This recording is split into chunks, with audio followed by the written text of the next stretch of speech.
baseball, kickball, football, and all of the above in the streets with them. So that is all I knew. Hey, brother, how are you? Thank you for tuning in.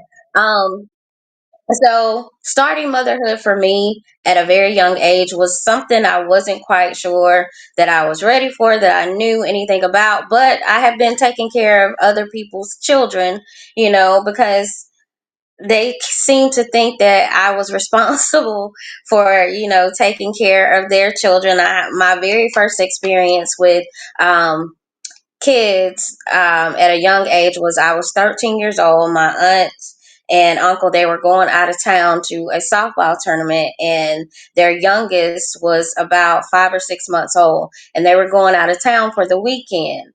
um, and they asked me to keep the baby. Now during this time you still had to like sterilize the bottles. The milk came in a can, and you had to boil the water to mix in with the can of milk. So I'm 13. I'm not quite sure, what I'm supposed to do, but I had been doing it anyway. Just, randomly when they needed a babysitter, I would always volunteer. So I did that, and they decided that they were going to go out of town and trust me with their child, not only for an overnight visit, but 2 nights. And they expected her to be safe. Now there was another adult in the house. It wasn't just me being 13 left alone, but the ultimate responsibility was mine. And so I managed to do it. She didn't die. There wasn't anything wrong with her. She still had all her limbs. And so everything was, good. She survived. I survived. Now, coming back to myself, 17, not quite sure to know what motherhood was going to look like or feel like, but I did make a promise to my daughter to, always be there and always be an open door for her to be able to talk to me about anything. Now, I think I made a big mistake when I did that, because my children now, they're grown and they talk to me about everything, and some of the things I really don't want to know. And that's one of the things that does come with motherhood. So I've been a mother for 28 years now. And it doesn't get easier. There's a lot of books that they have out here that, it's a guideline, I'll say it that way. Because it's really on the job training that you get when you have your own child. Because I got three, and there are three distinct, different personalities. My oldest, she is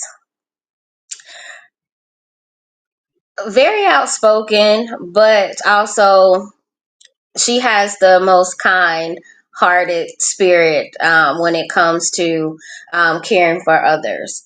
My youngest has that spirit too. My middle one, he's more of straight to the point, very blunt, very, hard headed, to the sense of not wanting to be told what to do, but has to go through the hard lessons and find out the hard way, versus actually taking the advice that you're giving him so that he doesn't get hurt.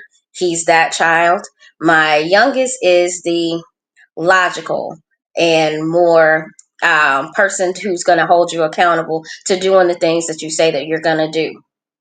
He is that type of child and has always been, since he's been on this earth. And he holds me accountable. If I tell him I'm going to do something, he holds me to that standard, to the deadline that I say. And I'm grateful for that. So God knew what he was doing when he blessed me with these three. But some days I be trying to run away from them, but it doesn't quite work out that way, because they going to find me, and they going to call around to find me if they have not heard from me in a day or two.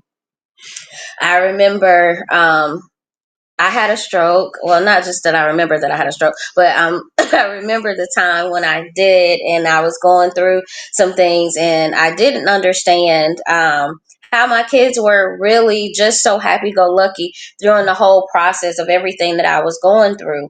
My kids have always looked at things in a way of positivity, even in the midst of darkness and things of that nature. And I didn't understand why. But my son, I told them something when they were smaller, and that was to give whatever you give your feelings to, whatever you focus on the most, that feeling, whether it's anger, sadness, happiness, frustration, whatever it is, whatever you give that to, that is where your focus is going to go. So if you're constantly thinking of negative things and whatever, that is what your emotions are going to stay on. They're going to be like that all the time. And so I was going through my situation, not knowing how to talk and doing all this. Doctors didn't know what was going on with me either. And I came home from